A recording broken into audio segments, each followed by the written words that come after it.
Bonds with maturity beyond a year typically pay coupons. In case these coupons are fixed, we speak of fixed coupon bonds. In case these coupons are floating, we speak of floating rate notes. An interest rate swap exchanges the cash flows of a fixed coupon bond and a floating rate note. A fixed coupon bond, or simply coupon bond, is specified by coupon dates T1, T2 up to Tn, where Tn is also called the maturity of the bond. It is also specified by fixed coupon payments C1, C2, and so on, being paid at the coupon dates Ti, and the bond also comes with a principal value N that is paid at the maturity. Given what we know about discount bonds, we can now determine the price of this coupon bond at a calendar date small t. It is given by multiplying these cash flows by the respective discount bond and summing up. We follow here the convention that if the calendar date t coincides with one of the coupon dates, then the coupon itself does not form part of the price anymore. In other words, the price is ex-dividend. A floating rate note is specified by a sequence of reset and settlement dates T0, T1 up to Tn, where again Tn is the maturity of the note, while T0 is the first reset date. Again, the principal is paid at the maturity. The coupon payments now are floating. That means at time T1, there is a coupon paid which is fixed at T0. The same at T2, there's a coupon paid which is fixed at T1, and so on and so forth, until the last coupon is being paid.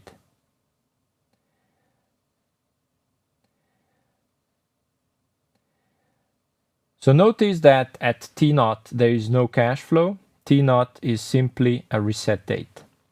The price of the floating rate note at any calendar date small t prior to T0 is surprisingly simple. It is given by the T0 bond price times the principal N.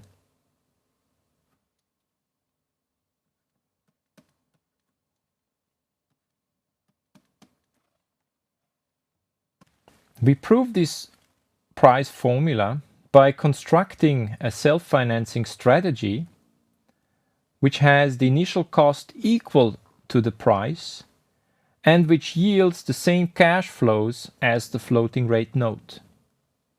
Absence of arbitrage that implies that this initial cost must indeed be equal to the price. The initial cost is N times the T0 bond price. With this amount of money, we can buy N T0 bonds.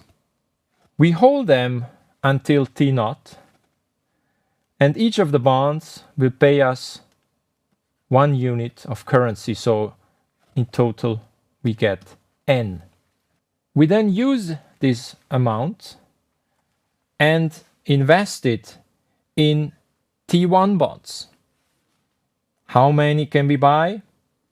Well, the amount is given by the money we have divided by the price of a T1 bond. So we pay N. At time T1, these T1 bonds mature, and for each of the bonds, we receive 1.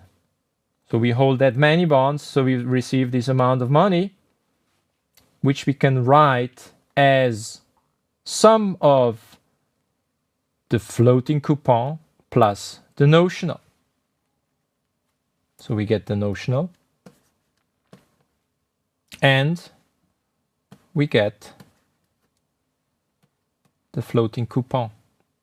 Now we repeat and use the money, N units of currency, and buy T2 bonds. According to the scheme,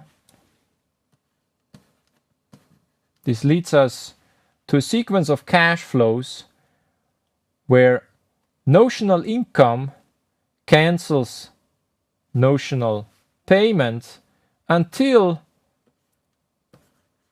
the maturity where we receive the notional plus the last floating coupon. Now you see that the net cash flows of these strategies is exactly matching the cash flows of the floating rate note, and that proves that the initial cost of the strategy is indeed equal to the price that we saw on the previous slide.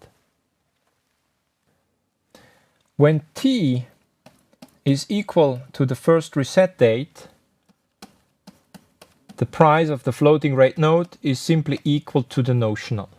So we can state in words that paying the floating coupons CI at the coupon dates TI and the principal N at the maturity Tn is equivalent to paying the principal N at the first reset date T0.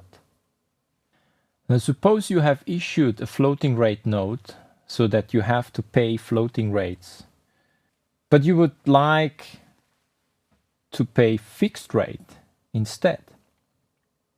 Then you can enter an interest rate swap. An interest rate swap exchanges fixed and floating coupon payments. Formally, a payer interest rate swap settled in arrears is specified by a sequence of reset and settlement dates T0 up to Tn, as we have seen for the floating rate note. T0 is the first reset date, Tn is the maturity, and Tn minus T0 is called the length of the swap. Further ingredient is a fixed rate K, a notional N, and for simplicity here, we assume that these time points are equidistant with constant difference delta.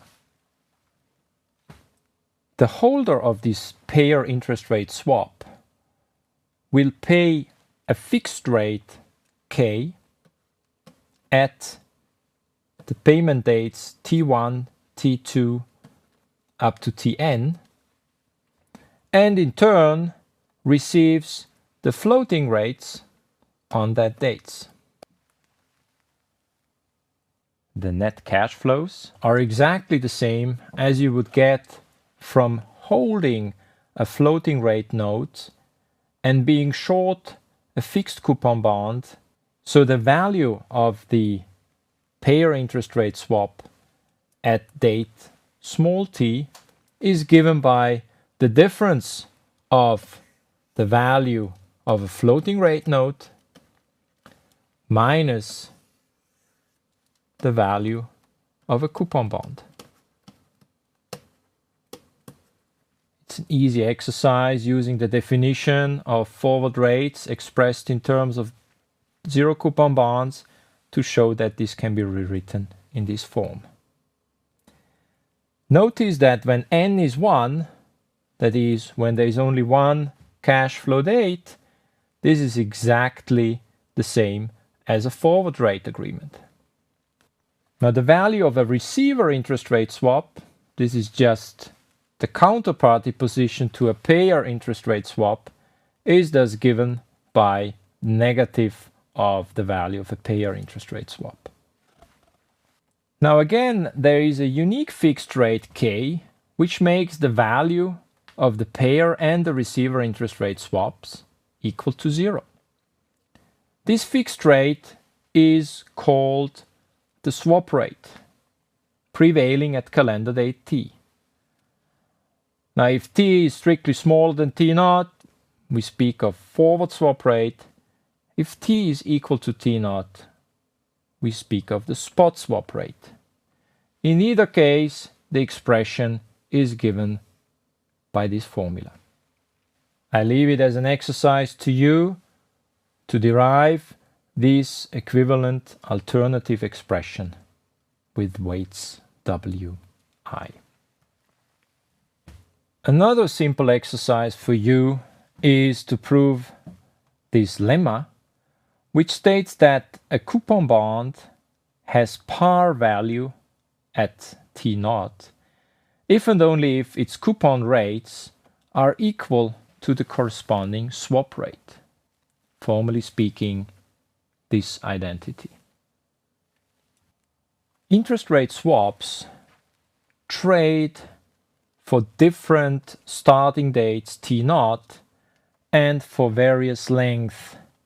This table gives an example of market quotes for swap rates.